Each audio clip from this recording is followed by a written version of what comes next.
রাত পেরোলেই ডানকুনিতে অনুষ্ঠিত হতে চলেছে বামফ্রন্টের ২৭তম রাজ্য সম্মেলন। অলিগলি পথ থেকে জাতীয় সড়ক জুড়ে উঠছে লাল ঝান্ডা, বিভিন্ন জায়গায় তৈরি হয়েছে তোরণ। আভ্যন্তরীণ সম্মেলনের জন্য শান্তি মঞ্চের ভিতরে সাজিয়ে তোলা হচ্ছে বৈঠকখানা এবং শান্তি মঞ্চের পাশেই মাঠে খাওয়া দাওয়ার জন্য থাকছে আলাদা ব্যবস্থা। পাশেই তৈরি হয়েছে শহীদ বেদি। আগামীকাল ২৭তম রাজ্য সম্মেলনের সূচনা করবেন প্রকাশ কারাত সহ ১০ জন পলিট ব্যুরো সদস্য এবং রাজ্য জেলা নেতৃত্ব। ডানকুনি থেকে সুদীপ ভট্টাচার্যের রিপোর্ট, বেঙ্গল নিউজ এক্সপ্রেস।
বীর সিং থাকে তখন রবিন আমায় বলেছে বীর সিংটা আছে এখানে, বীর সিংটা অনেকটা করে দিচ্ছে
রাজ্য সম্মেলন, এটা কততম রাজ্য সম্মেলন, কীভাবে প্রস্তুতি পর্বটা চলছে, কত লোক আসবে, বাইরেকার ডেলিগেটস কারা রয়েছে?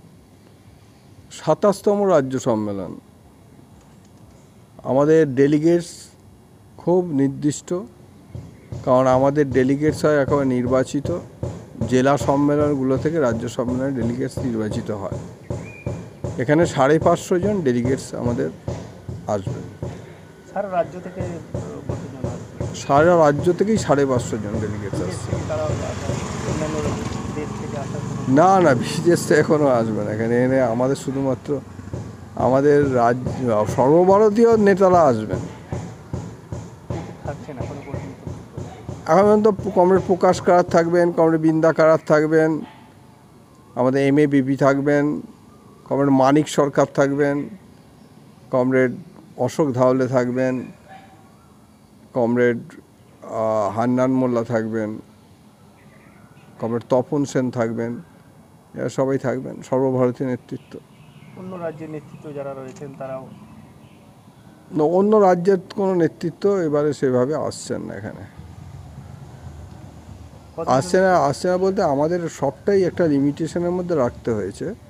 তার কারণ শান্তিমঞ্চ তো খুব বড় জায়গা না, শান্তিমঞ্চে খুব জোর 550 জন ধরে, তার মধ্যেই আমাদের সব করতে হয়েছে আর কি। যারা আসবেন থাকবেন যারা প্রস্তুতি কি রয়েছে? হ্যাঁ, থাকার প্রস্তুতি আছে, সব আছে, সব থাকবেন।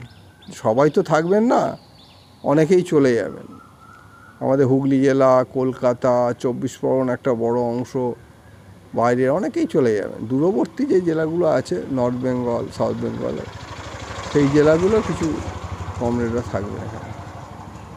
কদিন চলবে আর কি কি এই তো 22 তারিখে শুরু হবে, 12টার সময় পতাকা উত্তোলন, শহীদ বেদিতে মাল্যদান, তারপর কনফারেন্স শুরু হবে 12:30 1টার সময়, একবার 8টা পর্যন্ত চলবে। পরের দিন আবার 10টায় শুরু হবে, রাত 8টা পর্যন্ত চলবে।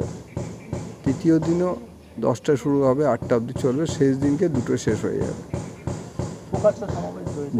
ওই তো 25 তারিখে এখানে শেষ হয়ে গিয়ে ওখানে 2টোর সময় প্রকাশ্য সমাবেশ অনুষ্ঠিত হবে। মঞ্চে কি নাম দেওয়া আছে? এখানে সীতারাম ইয়েচুরি মঞ্চ, কমরেড বুদ্ধদেব ভট্টাচার্য নগর। প্রকাশ্য সমাবেশটা কোথায়? প্রকাশ্য সমাবেশটা ডানকুনি স্পোর্টিং ফুটবল ময়দানে। কি থাকবেন ওই প্রকাশ্য সমাবেশে?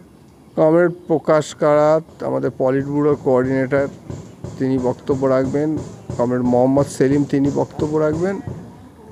কমরেড দেবলীনা হেমব্রম, আমাদের কেন্দ্রীয় কমিটির সদস্য, তিনি বক্তব্য রাখবেন। কমরেড মীনাক্ষী মুখার্জি, আমাদের রাজ্য কমিটির নেত্রী, তিনিও বক্তব্য রাখবেন। আপনার নাম? দেবব্রত ঘোষ।